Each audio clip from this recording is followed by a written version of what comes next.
Apel gelar pasukan pengamanan dan juga pelarang mudik lebaran dilakukan di lapangan Karebosi, Makassar. Untuk tahun ini ada 4.700 personil dari berbagai instansi termasuk TNI, Polri yang diterjunkan. Mereka akan mengamankan dan juga mencegah terjadinya mudik lebaran tahun ini. Para personil ini akan disebar dan menjaga sejumlah perbatasan antar daerah di Sulawesi Selatan. Langkah ini untuk mengawal larangan mudik yang telah ditetapkan pemerintah mulai 6 hingga 17 Mei mendatang. Pengamanan lebaran bertajuk Operasi Ketupat 2021 akan berlangsung hingga 14 hari ke depan. Wilayah aglomerasi kan, Maminasata, tentu itu yang akan menjadi tindak lanjut kita, kan itu arahan dari kementerian. Dan tentu juga pengetatan di wilayah-wilayah arus mudik ya, itu kita akan tahan, kecuali yang memang melakukan perjalanan dinas dan beberapa kegiatan yang memang sudah menjadi angkutan barang dan jasa ya.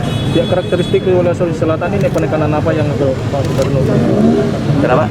Tentunya budaya yang dulu selalu mudik, sekarang harus kita sudah 2 tahun melakukan, saya rasa masyarakat sudah paham ya, bahwa saat ini bukan waktu yang tepat untuk kemudian melaksanakan besar-besaran dan sebagainya, dan kita melakukan kebijakan-kebijakan ini tidak lain adalah sebagai bentuk dalam rangka menghindari hal-hal yang tidak diinginkan. Dari mulai tanggal 6 Mei besok sampai dengan 17 Mei dengan melibatkan 4.327 personil Polri ditambah dengan pasukan TNI dan Pemda dengan melibatkan 42 titik penyekatan terdiri dari 48 pos pengamanan yang diisi oleh personil gabungan ya, dan 27 pos pemantauan dan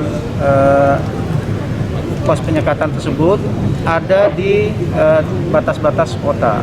Kita ada aglomerasi 4 kota yaitu Makassar, Maros, Goa, dan Takalar.